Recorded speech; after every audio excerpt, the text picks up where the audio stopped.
If I may be permitted to give my opinion once more, Generals Zetor and Rudersdorf are logical pragmatists, highly skilled in political and military matters, no doubt about that. They make for great soldiers.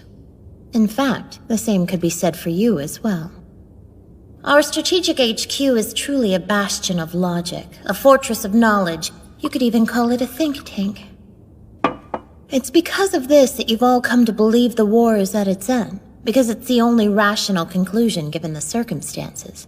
But, you see, that sort of thinking ignores one critical component of war. And that would be what? Indulge me. Our chief strategists are far too rational. In a way, it makes them blind to the real world. And thus, they've completely overlooked something crucial. Rationalism and pragmatism are not the only things that drive human actions. At our cores, we are all still foolish creatures. You're suggesting that humans are merely beasts?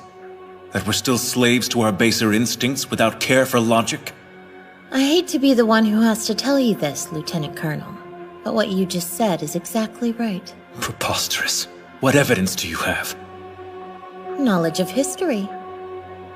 Though I guess I really mean my own history. My own personal experiences and memories. Explain how you know, then. I have seen hatred personified. It burned in the eyes of a man, promising retribution no matter what the cost. I have seen the moment when a talented soldier lost all reason and gave himself over to anger.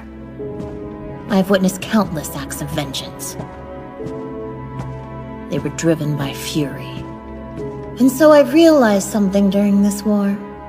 No, perhaps it would be more appropriate to say I remembered something that I'd forgotten. That I have personally experienced the irrationalism of humanity. I know what happens when emotions make someone unreasonable. No matter how much we believe we've modernized, no matter what social constructions we pledge to live by, humans continue to be foolish creatures. We think we're so advanced, but when pushed, we still prioritize emotion over logic. When a human being's overcome with hatred, they'll keep fighting without concern for self-interest or reason, regardless of what they might stand to gain or lose. Everything that you thought had meaning, every hope, dream, or moment of happiness, none of it matters as you lie bleeding out on the battlefield. None of it changes what a speeding rock does to a body. We all die. But does that mean our lives are meaningless? Does that mean that there was no point in our being born? Would you say that of our slain comrades? What about their lives? Were they meaningless? They were not! Their memory serves as an example to us all! The courageous fallen, the anguished fallen, their lives have meaning because we, the living, refuse to forget them!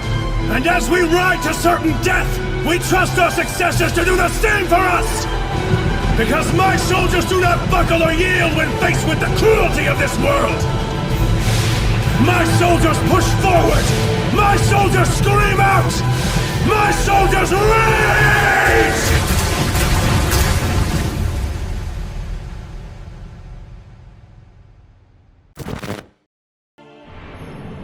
In order to try to protect something that's precious, wars are waged. As long as there is love in this world, there will also be hate. And some will take advantage of that hatred.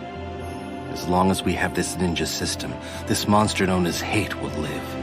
It will give birth to more pains. Pain may have actually killed Jiraiya-sensei. But if you look deeper, then one could even say that this disordered shinobi world created pain and killed Jiraiya. To be a ninja means that you must confront hatred. And every one of us must battle against that hatred.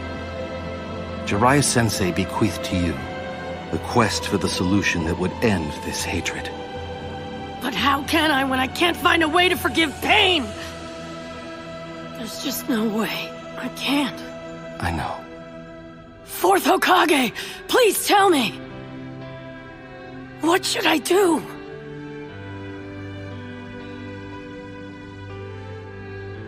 You must find that answer for yourself, because even I don't know it.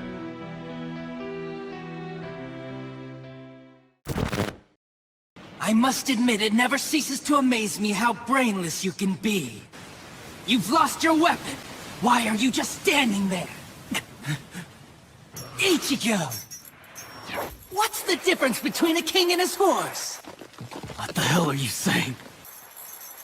And I'm not talking about obvious stuff, like one's an animal and one's a person, or one has 2 legs and one has 4. Form, ability, and power!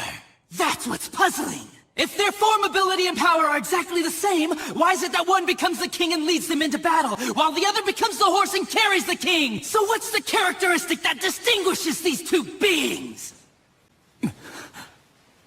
There's only one answer. Instinct! In order for identical beings to get stronger and gain power, they need to develop a killer instinct. And that instinct is mostly forged in battle! They must develop an insatiable hunger to engage in battle. They must live to mercilessly crush, shred, and slice their enemies. This thirst for power is not an unnatural desire. In fact, it forms the very essence of our being. Deep within our body lies the honed instinct to dominate and slaughter our enemies!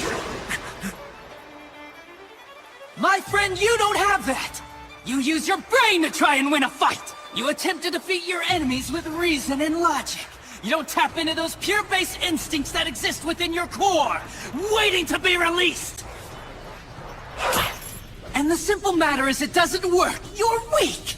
Ichigo!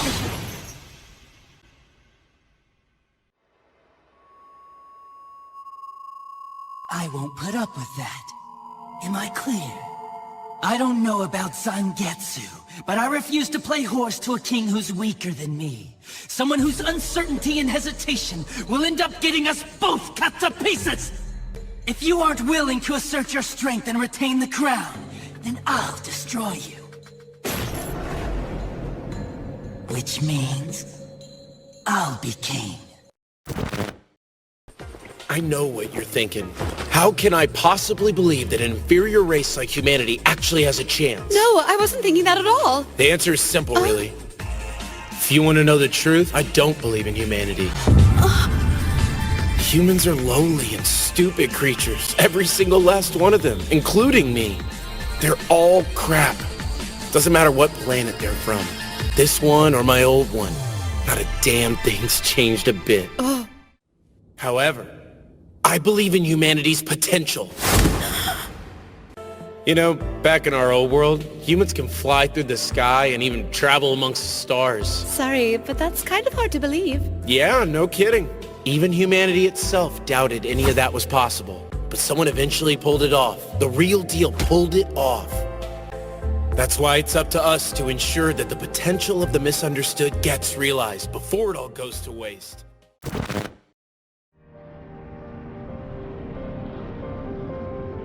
To take from another is tantamount to evil. From the moment we are born, we practice this art, perfecting the sin we've inherited. That's what life is, a continuous series of compounding sin.